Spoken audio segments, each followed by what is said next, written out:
తిరుపతిలోని టీటీడీ గోశాలలో గడిచిన 3 నెలల్లో 100కు పైచిలుకు గోవులు చనిపోయాయంటూ మాజీ టీటీడీ చైర్మన్ భూమన కరుణాకర్ రెడ్డి చేసినటువంటి వాక్యాలు తీవ్ర స్థాయిలో దుమారం రేగాయని చెప్పాలి. అయితే దీని మీద ఇప్పటికే టీటీడీ చైర్మన్ కావచ్చు, ఈవో కావచ్చు, వీళ్ళంతా స్పందించినటువంటి పరిస్థితి.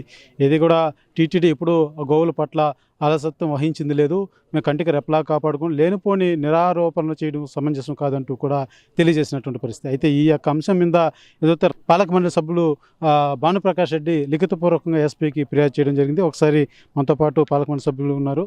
సరే, ఏ రకమైనటువంటి కంప్లైంట్ మీరు ఇవాళ ఎస్పీ గారికి రాశారు? ఎటువంటి సెక్షన్లు నమోదు చేసినటువంటి పరిస్థితి? ఈరోజు ప్రపంచంలోనే అతిపెద్ద హిందూ ధార్మిక క్షేత్రం తిరుమల తిరుపతి దేవస్థానాలు. కొన్ని కోట్ల మంది హిందువులకు ఆరాధ్య దైవం వెంకటేశ్వర స్వామి. వెంకటేశ్వర స్వామి ఆధ్వర్యంలో నడుస్తున్నటువంటి గోశాల. గోవిందుడు గోవులు ఒకటే. ఎందుకంటే గోవులు వెంకటేశ్వర స్వామిని వారు కొండ మీదకి వచ్చినప్పుడు పుట్టలో ఉన్నప్పుడు మహావిష్ణువు బ్రహ్మ గో తల్లి బిడ్డగా వారికి సేద తీర్చని చెప్పి మన పురాణాలు చెప్తోంది. అలాంటి పవిత్ర గోవుల్ని ఈరోజు 100 పైచిలకు గోమాతలు చనిపోయాయి, బక్క చిక్కిపోయాయి. దృష్టిలో ఉంటే మేమేం చేయలేం. కాబట్టి అసత్య అబద్ధ ప్రచారాన్ని భక్తుల్లోకి తీసుకుని వెళ్ళి కోట్లాది మంది శ్రీవారి భక్తుల మనోభావాలు గాయపడే విధంగా, బాధపడే విధంగా వివరించినటువంటి కరుణాకర్ రెడ్డి మీద చట్టరీత్యా చర్యలు తీసుకోవాలని చెప్పి మేము ఎస్పీ గారిని కలవడం జరిగింది. అలాగే యూట్యూబ్ ద్వారా అసత్య ప్రచారాన్ని ప్రమోట్ చేస్తారు. అందులో భాగంగా information and technology act 2000 and BNS 356 and 374 ద్వారా వీరి మీద కేసులు నమోదు చేసే అవకాశం ఉందని చెప్పి మా న్యాయ నిపుణులు చెప్పడం జరిగింది. ఎస్పీ గారు సానుకూలంగా స్పందించారు. రాబో రోజుల్లో వీరే కాదు, ఎవరైనా సరే టీటీడీ మీద ఆధారాలు లేకుండా, మేము కూడా పోరాటం చేసిన వ్యక్తులమే, ఆధారాలతో పాటు మాట్లాడడం, కోర్టుకి వెళ్ళాం. కోర్టులో అనుకూలంగా, ధర్మానికి అనుకూలంగా, మాకు అనుకూలంగా కోర్టు స్టే ఇచ్చడం జరిగింది. అంటే గత ప్రభుత్వం, జగన్మోహన్ రెడ్డి ప్రభుత్వం, కరుణాకర్ రెడ్డి తీసుకున్న నిర్ణయాల మీద కోర్టు స్టే విధించిందంటే వాళ్ళు తప్పుడు నిర్ణయాలు తీసుకున్నారనే కదా. మీరు తప్పు చేసి మసి మాకు పూస్తే ఎలా? కాబట్టి గోమాతల జోలికి, గోవిందుడికి, గోవుల జోలికి రావద్దండి. రాబో రోజుల్లో మీరు ఎలాగే వ్యవహరిస్తే ఇప్పటికే తిరుపతి ప్రజలు మీకు గట్టిగా బుద్ధి చెప్పారు, ఇంకా గట్టిగా బుద్ధి చెప్పబోతారు. అయితే ఏదైతే వయసురీత్యా చనిపోయిన అనేసరి మీరు చెప్తున్నారు కొన్ని, అయితే ఆయన లేగదూడలు కూడా వయసు చెందినవి, అవి వాటి మరణాలు కూడా వయసు చెందినవిగా భావించాలనేసి కూడా క్వశ్చన్ చేసినటువంటి పరిస్థితి. అయ్యా కరుణాకర్ రెడ్డి గారు, 2024 జనవరి నుంచి జూన్ వరకు ఎవరున్నారయ్యా అధికారంలో? జగన్మోహన్ రెడ్డి. ఇక్కడ ఎవరున్నారయ్యా చైర్మన్గా? నువ్వు ఉన్నప్పుడు లేగదూడలు, నువ్వంటున్నావే లేగదూడలని 45 చనిపోయాయి. ఇది మేమిచ్చిన రిపోర్ట్ కాదు, గోశాలలో ఇచ్చినట్టు రిపోర్ట్. 45 చనిపోయాయి. ఇప్పుడు నువ్వు అంటున్నావే ఈ 6 నెలల కాలంలో దాదాపు 34 చనిపోయాయి. 45 కాదు, 34 చనిపోయాయి. ఇప్పుడు 32 చనిపోయాయి. ఏందయ్యేది? నువ్వు ఉన్నప్పుడు ఏమన్నా సంజీవిని ఏమైనా కాపాడావా? అసలు నీ మీద నీవు టీటీడీ చైర్మన్గా ఉన్నప్పుడు పురుగులు పట్టినటువంటి దానా గోమాతలకు వేస్తారని చెప్పి నీ విజిలెన్స్, నువ్వు ఎంక్వైరీ, నువ్వేదో నేను వేయించాను అంటున్నావే, ఆ విజిలెన్స్ రిపోర్ట్, దీని మీద ఏం చర్యలు తీసుకున్నావు? నువ్వు ఎవరిని తప్పించడానికి, ఎవరిని మెప్పించడానికి దీని మీద కేసులు నమోదు చేయకుండా ఈ కేసు నీరుగార్చావు. కాబట్టి ఇది మంచిది కాదు. రాబో రోజుల్లో వీటన్నిటి మీద టీటీడీ దృష్టి పెట్టింది.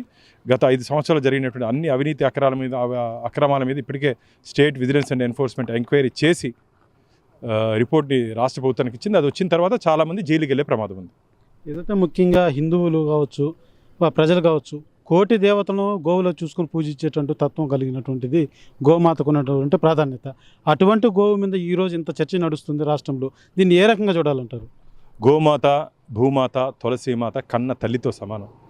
గోమాతను పూజిస్తే 33,000 కోట్ల దేవతల్ని పూజించినటువంటి ఫలితం వస్తుందని చెప్పి మనకు పురాణాలు చెప్తున్నాయి. కాబట్టి రాజకీయంగా మమ్మల్ని ఎదుర్కొనే ధైర్యం లేకుండా ఇలా సెంటిమెంట్ దారిలో భక్తుల్ని రెచ్చగొట్టి, ప్రజల్ని రెచ్చగొట్టి రాజకీయ లబ్ధి పొందాలని చెప్పి వైసీపీ పార్టీ కరుణాకర్ రెడ్డి ప్రయత్నం చేస్తున్నాడు. అది ఎట్టి పరిస్థితులను సాగనివ్వ. మేము భక్తులు ఇప్పటికే వారు చెప్పిన మాటలు అబద్ధాలు, మేము ఇచ్చిన రిపోర్టు కరెక్ట్ అని చెప్పి వాళ్ళు నమ్మారు. కాబట్టి రాబో రోజులు ప్రజల వారికి గట్టికి బుద్ధి చెప్తారు.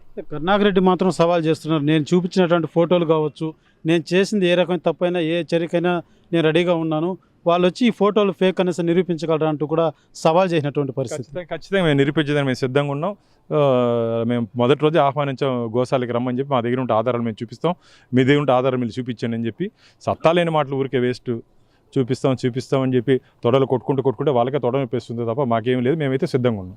చివరికి కేసు పరంగా ఎటువంటి చర్యలు ఉండబోతాయి అనుకోవచ్చు, లేకపోతే రానున్నటువంటి రోజుల్లో టీటీడీ మీద ఇలాంటి ఏదైనా మాటల పరంగా కావచ్చు, లేకపోతే అబండాలు కావచ్చు, ఏ మాట ఏ రాజకీయంగా ఏ ఉపన్యాసం చేసినా చర్యలు తీసుకుంటామంటూ కూడా మన చైర్మన్ గారు తెలియజేయడం జరిగింది. ఈవో కూడా తెలియజేసినటువంటి పరిస్థితి. అయితే రానున్నటువంటి రోజుల్లో రాజకీయాల కోసం టీటీడీని ఏదైనా అబాసు పాలు చేసేలాగా వ్యాఖ్యలు చేస్తే ఏ రకంగా చర్యలు ఉండబోతున్నాయి? ఖచ్చితంగా రాబోయే ధర్మకర్తల మండలి సమావేశంలో ఆధారాలు లేకుండా తిరుమల తిరుపతి దేవస్థానాల మీద ఎవరిన ఆరోపణలు చేస్తే వారి మీద చట్టరీత్యా చర్యలు తీసుకునే దిశగా ఇంకా బలమైనటువంటి చట్టాలు ఏదైనా ఉన్నాయా, ఏదైనా తీసుకురావచ్చు అని చెప్పి ఒక చర్చకు కూడా మేము తీసుకురాబోతున్నాం.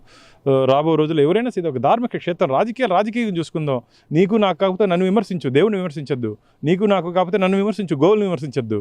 ఎందుకు ఈ కోపము? నా మీద కోపం నా మీద తీర్చుకో. గోవిందుడు ఏం చేస్తాడు నిన్ను? కాబట్టి ఇది మంచిది కాదు. కరుణాకర్ రెడ్డి గారు, మీరు మీ హద్దుల్లో ఉంటే బాగుంటుందని చెప్పి శ్రీవారి భక్తులు మిమ్మల్ని తీవ్రంగా హెచ్చరిస్తున్నారు. భానుప్రకాష్ రెడ్డి ఏదైతే ఇచ్చినటువంటి కంప్లైంట్ ఏదైతే కరుణాకర్ రెడ్డి చేసినటువంటి వాక్యాలన్నీ కూడా రాజకీయ కోణంలో చేసినవి, ఏది కూడా నిర్ధారణ అయినటువంటి వాక్యాలు కాదు.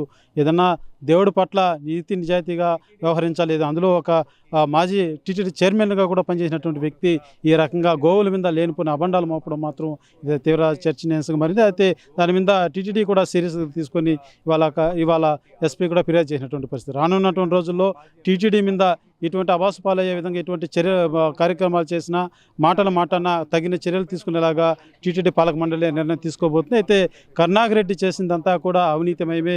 గోవులు పెట్టేటువంటి దానాలో కూడా అవినీతి పాల్పడినటువంటి వ్యక్తుల గురించి మనం తక్కువ మాట్లాడుకుంటే అంత మేలు అంటూ కూడా తీవ్ర స్థాయిలో విమర్శించినటువంటి పరిస్థితి. దేవుడిని మాత్రం రాజకీయాలకు వాడుకోకుండా వాళ్ళ వ్యక్తిగతంగా ఢీకొనొచ్చే కానీ రాజకీయాల కోసం దేవుళ్లను అబాస్ పాలు చేయడం సమంజసం కాదంటూ కూడా ఆరోపిస్తున్నటువంటి పరిస్థితి.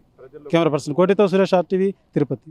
మరిన్ని వీడియోస్ కోసం ఛానల్ ని సబ్స్క్రైబ్ చేయండి. లేటెస్ట్ అప్డేట్స్ కోసం వాట్సాప్ ఛానల్ ని ఫాలో అవ్వండి. ఆ లింక్ డిస్క్రిప్షన్ లో ఉంది.